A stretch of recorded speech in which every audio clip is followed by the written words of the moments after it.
Hello, എല്ലാവർക്കും ലാവണ്യാസ് വേൾഡിലേക്ക് സ്വാഗതം. ഞാൻ ഇന്നിവിടെ ഉണ്ടാക്കാൻ പോകുന്നത് മട്ടൺ എല്ല് റോസ്റ്റാണ്. എളുപ്പത്തിൽ എങ്ങനെ തയ്യാറാക്കേണ്ടത് നോക്കാം. അപ്പോൾ ആദ്യം നമുക്ക് കുക്കറിലേക്ക് ഇതെല്ലാം കഴുകി വൃത്തിയാക്കി കുറച്ച് ഇഞ്ചി വെളുത്തുള്ളി പേസ്റ്റ്, ഉപ്പ്, കുരുമുളക് പൊടി, പിന്നെ ഒരു 3 ഗ്ലാസ് വെള്ളവും കൂടി ചേർത്തിട്ട് നമുക്ക് കുക്കർ അടച്ച് വേവിക്കാം. ഞാൻ ഒരു 8 വിസിലാണ് അടുപ്പിച്ചിട്ടുള്ളത്. അത് ഓരോ മട്ടൺ നമ്മൾ വാങ്ങുന്ന ആ രീതിക്ക് അനുസരിച്ചിട്ട് ആയിരിക്കും അതിൻ്റെ വേവ്. അപ്പോൾ ഞാനിതിൽ 8 വിസിൽ അടുപ്പിച്ചിട്ടുണ്ട്. നിങ്ങൾ തുറന്ന് നോക്കിയിട്ട് വെന്തില്ല എന്നുണ്ടെങ്കിൽ ഒരു 2-3 വിസിൽ കൂട്ടി അടുപ്പിച്ചാൽ മതി. അതിനുശേഷം ഞാനൊരു കുക്കറിൻ്റെ വെയിറ്റ് ഇട്ട് കൊടുത്തിട്ടുണ്ട്. ഇത് വെന്ത് വന്നിട്ടുണ്ടായിരുന്നു കേട്ടോ. 8 വിസിലടുപ്പോൾ തന്നെ നന്നായിട്ട് വെന്തുണ്ടായിരുന്നു.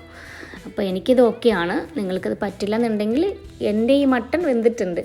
അപ്പോൾ നിങ്ങൾക്ക് പറ്റിയില്ല വെന്തിട്ടില്ല എന്നുണ്ടെങ്കിൽ ഒരു 3-4 വിസിൽ കൂട്ടി അടുപ്പിച്ച് കൊടുത്താൽ മതി. അപ്പോൾ അതിന് ശേഷം ഒരു കടായി അടുപ്പത്ത് വെച്ച ശേഷം ഞാനിവിടെ ഒഴിച്ചു കൊടുക്കുന്നത് വെളിച്ചെണ്ണയാണ് കേട്ടോ.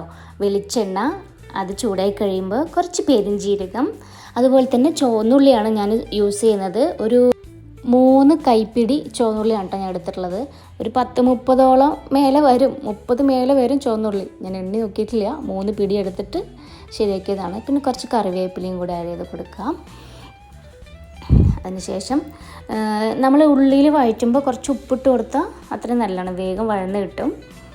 അതിനുശേഷം 2 പച്ചമുളക് നടുവേ കീറിയിട്ട് കൊടുത്തിട്ടുണ്ട്.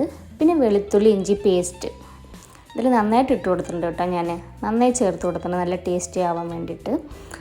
പിന്നെ അതിനുശേഷം ഒരു തക്കാളി ചേർത്ത് കൊടുക്കാം. അതും കൂടി നന്നായിട്ടൊന്ന് വഴറ്റാം. അതിനുശേഷം നമുക്ക് കുറച്ച് മഞ്ഞൾപ്പൊടി, മുളക് പൊടി, മല്ലിപ്പൊടി കുറച്ച് ഞാൻ ചേർക്കുന്നുള്ളൂ, ഗരം മസാലപ്പൊടി, കുറച്ച് പെപ്പർ, കുരുമുളക് പൊടിയും കൂടി ആഡ് ചെയ്ത് കൊടുക്കുക. എന്നിട്ട് നന്നായിട്ടൊന്ന് ഈ മസാലേൻ്റെ മണമൊക്കെ ഒന്ന് മാറുന്ന വരെ ഒന്ന് വഴറ്റി കൊടുക്കുക കേട്ടോ. എന്നിട്ട് വഴറ്റുക. അതിനുശേഷം നമുക്ക് വേവിച്ച് വെച്ച മട്ടൺ ഇതിലേക്ക് ചേർത്ത് കൊടുക്കാം. മട്ടൺ ചേർത്ത് കൊടുത്തിട്ട് നന്നായിട്ട് ഈ വെള്ളമൊക്കെ ഒന്ന് വറ്റി വരുന്ന വരെ നമുക്കൊന്ന് ഇളക്കി കൊടുക്കണം. ഉപ്പ് നോക്കിയപ്പോൾ ഉപ്പ് പോരാ കേട്ടോ. അപ്പോൾ ഞാൻ കുറച്ചും കൂടി ചേർത്ത് കൊടുത്തിട്ടുണ്ട് ഉപ്പ്.